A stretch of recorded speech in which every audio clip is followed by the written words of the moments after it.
If a fan comes up to you and says, Courtney, I've been hearing all these reports. He hasn't looked good. Are you concerned over Caleb? How do you answer that question? I'd say I'd be concerned about things that are legitimate concerns about, like how complex this offense is. Like when you have a 37-year-old, 36-year-old quarterback in Case Keenum talking about the complexity of the offense, then yeah, for a quarterback who barely went under center in college and only had 84 snaps under center last year, and this is predominantly going to be a big part of the play-action game, that is a legitimate concern. A stupid throwing net drill, I'm not concerned about. But I think within reason, like concern doesn't mean you're hitting the panic button. It just means it's not clean right now. And you were locked in as always at practice today. What was your biggest takeaway, Courtney? I think of any of the four starting units for the Dolphins and for the Bears, like the most consistent one that you can say without a shadow of a doubt won the day was the Bears defense. Tua is one of the most accurate quarterbacks in the NFL and came away with 3 picks today. And I think there was that fumbled snap as well for the first team offense that, doesn't reflect well on their operation, but seeing, Tremaine Edmonds in the red zone period get after it and, somehow, some way come away with that interception after he bobbled it for a good 10 yards. I think that shows like what his role in this defense is going to be and him foreshadowing a bounce back year to where it looks like his use will be, it'll probably be a lot better than it was in Matt Eberflus' defense. So I think all of those things being said, you came away feeling really good about the state of this Bears defense, 13 practices in, and everything that they've grasped so far under Dennis Allen. Courtney, when people ask me, hey, how does the offense look? Sometimes I'm kind of at a loss for a firm, answer to the question. Well, they look a little unsettled. They're not sharp, When you watch this offense now, are you confident that you have a good explanation or good description for what you've seen to this point? Well, I mean, even today, there were so many flags, Dolphins offense and the Bears offense, that it felt like it was hard for anybody to establish any sort of rhythm. And I get that you probably expect that, more holding calls, defensive pass interference. And when you're going up against a team that you don't see every single day in practice, I think you expect it to look like that because you're testing things out. You're seeing what you can get away with in terms of contact from the officials. And there was a lot, it made it very stop and start today. I don't know if that's the way that you guys felt coming away from it, but I felt like I couldn't get into any rhythm with the first team offense because of that. And, we've seen some of the pre-snap procedure stuff that has been an issue, the delay of games. We saw some false starts today. I guess that's why if your team start the starters in the preseason or play the starters in the preseason and you're clamoring for that, you can point to a practice like today and some of the other ones and say, well, that's why. You want to see that operation get cleaned up because when you rep situations in practice, that has a stop-start feel to it where you can do something over again if it doesn't feel like it's clean enough the first time. You can't do that in a game. So I'm curious to see, do those things just go away during a game whenever the starters do play, and even seeing the backups out there. If you see Tyson Bagent in that unit go out and execute things cleanly, then you're going to expect that it's going to look clean with Caleb Williams and the starters when they do it. But I think that's a hard thing where there's definitely days of progress with the on-field stuff, with Caleb processing, with, how well the offense has taken 12 very complex installs and start to put it to use. But I'm still, I think the jury's still out about how sloppy is the operation going to look from a pre-snap procedure standpoint when they've been preaching that that's one of the most important things that they have to get right in the preseason. Courtney, I don't think we got an answer today. Why do you believe that Ben Johnson doesn't want to play his starters on Sunday? Yeah, I thought you asked a good question, Silvy, because it's a very simple answer. Just say what it is. And at least the answer that I think he was trying to get to is, well, they got the most of the load today, and they will get a lot of reps. I bet that'll be a really heavy practice for the starters on Monday. They go a little bit later in the afternoon because it's a day after a game, and if the starters aren't in the game, they're going to be able to practice more. I think it's literally just rep counts because they've decided, all right, well, we're not going to play them in the game. We're going to have more of a controlled environment, controlled situations on Monday, that those reps that they would have gotten in the game. It sounds like, at least from Ben's perspective, they'll get more on Monday. But I think you can do both within reason, but they also, unlike other teams, I mean, they've got joint practices at home in back-to-back weeks. I think they're trying to weigh those more heavily in what that means for a starter's workload than having like one joint practice like they did last year. Like the one joint practice with the Bengals came week 2 of the preseason, or week 3 for them because they had the Hall of Fame game, and they were still able to, get a lot of work done then, and then, played Caleb the next 2 days later, whatever the heck it was, for a quarter. I think they could do it if they wanted to, but they're trying to justify, well, they got a heavy load in on Friday, they'll get a heavy load in on Monday. We're not playing them in the game because of that. Are you confident that offensively at some point this will all come together? Because if you look across the board, I am impressed with the pieces to this puzzle. I like their receivers. I like the addition of Burden. I like Colston Levitt. I liked what they did on the interior of the offensive line. And I know it's really early, but I kind of expected it to look a little cleaner than it has so far. Are you confident, Courtney, that at some point sooner rather than later in the regular season, all this will gel and come together with this quarterback? Yeah, I'm confident it will, but that might not be week 1. I mean, sloppy football around the NFL is common in the month of September, just given the lack of emphasis on the preseason. A couple years ago, we go from 4 preseason games to 3. And I think it takes time, especially for a new offense, to really come together when it actually matters. And that's something that fans are probably going to have to be more patient than they want to with it. I know it's not an answer a lot of people are expecting to hear. And I don't know if playing in the preseason would magically make that go away or speed up the process. But when you listen to the head coach talking about being patient and that it doesn't look like it needs to look right now, that he says they'll be ready for week 1, but he also is saying that it's going to take some time before they really get up to speed. The answer's somewhere in the middle there. And I think eventually it will. I don't think it's going to look like it did, year 1 for him in Detroit as the OC, where they were 0-10-1 before they won a game. But I don't think that it's necessarily going to be putting up 30 points a game against Minnesota week 1, like what his team was so accustomed to doing a year ago. Like there's a fine line there that I think it's going to take some games and some lumps in games for them to figure it out. And that might be a couple weeks, but eventually I imagine that stuff will get cleaned up to where maybe you have to go through some of that in games in order to figure out how long it's going to take. And this is building on that a little too, Courtney. You get stopped a lot by fans who want to know from you, I'm sure, hey, how does Caleb look? Or, hey, are you concerned about Caleb? Let's go with that question. If a fan comes up to you and says, Courtney, I've been hearing all these reports. He hasn't looked good. Are you concerned over Caleb? How do you answer that question? I'd say I'd be concerned about things that are legitimate concerns about, like how complex this offense is. Like when you have a 37-year-old, 36-year-old quarterback in Case Keenum talking about the complexity of the offense, then yeah, for a quarterback who barely went under center in college and only had 84 snaps under center last year, and this is predominantly going to be a big part of the play action game, that is a legitimate concern. A stupid throwing net drill, I'm not concerned about. But I think within reason, like concern doesn't mean you're hitting the panic button. It just means it's not clean right now. It doesn't look like there's a full level of mastery just yet. Yeah, I would be concerned, but concern doesn't mean that it doesn't go away at some point. When somebody can start showing that they can consistently do something, you're not going to be that worried anymore. It's just, they believe that he's on the right path. They believe that the timeline that they have for him is going in the right direction. Like, we'll see if that's true. If like the first couple weeks of the regular season look bad. I mean, even last year, they kept preaching patience with him when the Tennessee game looked as bad as it did from a stat line perspective for Caleb, and then week 2 and week 3 were as bad as they were. They kept saying, be patient, it'll come, and it looked like it did at one point.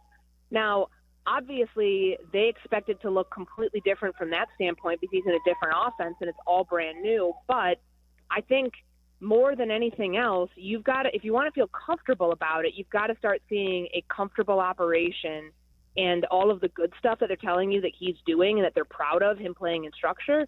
You want to see that in a preseason game before you get to the regular season to know if it's going to work. Who's your money on to start at left tackle opening game of the season? Or is it too early to determine? I honestly think it'll be Ozzie Trapillo. I really do. And I know even today it's hard to tell because Braxton Jones got the first reps with the first team offensive line in 11 on 11. But, I think it's a two-person race. I don't know why they kind of brought, Theo Benedict's name in. I mean, obviously you need a third string left tackle, but, he's not in the competition with Karan Amagaji out. I think it's naturally because of the injury to Karan, it's narrowed itself down to two. And I think the upside that they have with Trapillo, the how clean he plays the game, 5 penalties in 3 seasons as a starter, the Bears look at that very heavily. I think that the growing curve for him, and moving from right tackle to left is going to be there, and you're going to have to be patient with him as he goes through it. But I don't know. I feel like what Braxton Jones is at this point, and it's not to say that is anything it's bad by any stretch, but I think if you can start the younger left tackle at some point during the next week or so, feel comfortable moving forward with him as your starter, then I think it bodes well for the growth of Caleb in him, of somebody who's protecting the quarterback's blind side, of somebody who can gel with the other 4 starters, to just go ahead and pull the trigger on that. And that's who I'd say I think ends up being the week 1 starter, because he hasn't really given us any reason not to think that he can supplant the veteran, the incumbent starter there in Braxton. Under normal circumstances, Courtney, I would not raise an eyebrow if there were ever any scuffles in a practice like this. But when it's Tyreek Stevenson who gets into it, when he's trying to gain their trust, and after he drew flags and he wasn't disciplined last year in the Washington game, on and on and on, do you think that was a bad look for him to get into it? Well, it's never going to be a good look for a guy on a short leash. I get that part of it. And, at first it kind of looked like he was trying to go help a teammate when he and Kevin Byard were in the midst of that thing at the goal line. And then his hand got stuck in the receiver's face mask. So was it just like a snowball effect of that? Maybe. I'm not trying to take accountability away from him, but, there were no punches thrown. There was nothing else, no shoving. It was just shoving and pushing. So if it got further than that, I'd probably have a little bit more of an opinion, a more strong opinion on it. But I honestly think because it was, it's hot, it's the end of practice, they were in a red zone period where it's do or die, I kind of get why it escalated to that. Any idea when? I know that Ben addressed Jaylen Johnson's situation a while ago, but has there been an update on his status, Courtney? No, not since he said that he's hopeful about him playing week 1. So it went from, it looked like he'd be back in a couple weeks for training camp to doesn't sound like he's going to be back for training camp at all. Now, we did see him last Sunday, saw him out there, his presence there today, which is good, but, you don't see any notable appendage on his leg or either of his legs. And that's, I don't know. I mean, you can't diagnose it just from looking at him, but it's to know the severity of something that he sustained away from the team is a little difficult right now. But I think it just I had somebody text me from another team yesterday asking, do you think the Bears, who are the trade candidates? Are there any trade candidates? And I think just because of some of the position battles, cornerback 2 being one of them, but also knowing the uncertainty with cornerback 1 in Jaylen Johnson, that, Nashawn Wright, Tyreek Stevenson, if that's the starting combination of your outside corners week 1, I wouldn't be surprised just given how the timeline on this Jaylen Johnson thing has shifted. Now, they have said, they hope, and there's a scenario, like Ben Johnson put it, that Johnson's out there. But when I hear there's a scenario where he's ready week 1, that doesn't make me confident that it's a lock for him to be back week 1 at all. Do we know what the hell happened to Jaylen? No. I mean, it was something that he trained away from the facility. So I don't know what it is. I mean, everybody does in the off season, but it's something that happened before he got back for camp. What did you make of the press conference that they called after practice with Kevin Warren and management announcing that they are continuing to solely focus on Arlington Heights and hope to at least move dirt before the new year? Respectfully, I didn't take a lot from it. I don't think it was much of a news update because it wasn't like, okay, they have to wait to see if the bill goes to a vote in October, and then if it passes, because it didn't even go to a vote in May, it's a wait and see game. I think it was a progress report more than anything else. That's how I took it. Okay, all right. Listen. I mean, I'll believe it when I see it, when the shovel goes in the ground. Yeah, and I mean, move some dirt around in 2025 is that's what Kevin Warren said. It's a little vague, just because they can't really commit to a start date yet until they have that funding. But we've been hearing property tax certainty since Ted Phillips was the team president in with the Chicago Bears. I think a lot of this has to do with, certainly they're not changing course. They're I know Brandon Johnson has a little weird, put the onus on the fans to try to keep the Bears in Chicago. That doesn't seem logical at all. It doesn't seem like the city is going to have any sort of Hail Mary effort to try to keep them there, nor should they. I think at this point, to continue forward with Arlington Heights, you don't want to hear anything other than it's Arlington Heights at this point, because at some point you've wasted enough time. And I know Kevin Warren said that this is right on track for where he expected it to be, but we also heard that they expected it to break ground in 2024, and that didn't happen. It's kind of like an update to show you that there's nothing to really update you on just yet with the stadium. But it can't be anything other than Arlington Heights at this point. That's what I was going to reiterate. And I think you did there is, what they're announcing basically is that any dream of building in Chicago is dead. Do you believe that? Yeah, I do. I do not think it is possible. I think that the state and the legislature and everything else has made it crystal clear that they do not want to fund a public stadium. And the infrastructure that it takes to build a stadium, but everything around it too, just seems impossible. And I don't know, even last week, just bringing it on a micro level, I was driving into the stadium, and I for the joint practice, not joint practice, or Family Fest, and it it's the ingress and egress around Soldier Field. I'm not telling Bears fans anything they don't already know, but if you don't get there hours before the game, it's a pain. And it's I thought to myself, there's no way there's just no rational way that they could try this one more time, one more Hail Mary effort to keep the Bears down there, when the thought of constructing a stadium and playing in the old one, in doing that all concurrently, would be a nightmare. I just think that further reinforces it, at least for me, that Arlington Heights has long been their only logical option, despite trying to keep the team in the city of the name that is a part of their uniform and a part of their franchise. Courtney, I assume I know you've been to the stadium in Minneapolis. Have you been to the stadium in Vegas for the Raiders? I have not. Okay. I'm really looking forward to Week 4 out there. I know that my mom and my brother went to the Northwestern Bowl game a couple of years ago, and there were some positives and some negatives. Apparently, it's getting around the stadium's a little difficult, just from the terms of the sides, and there's these big ramps, these ADA ramps that are a little hard to navigate. But I'm excited to see what it looks like, because it's one of the newer ones in the NFL. Yeah, I was going to get your vote. Would you vote for because I think that and Silvy, you may have heard more than I think that they've looked at the stadium in Vegas very closely, and I don't know that they're looking to mimic that. And I know that obviously there's familiarity with the stadium in Minneapolis. You love the stadium in Minneapolis, do you not? And if they put that in Arlington Heights, you'd be a fan of that. I think most people would.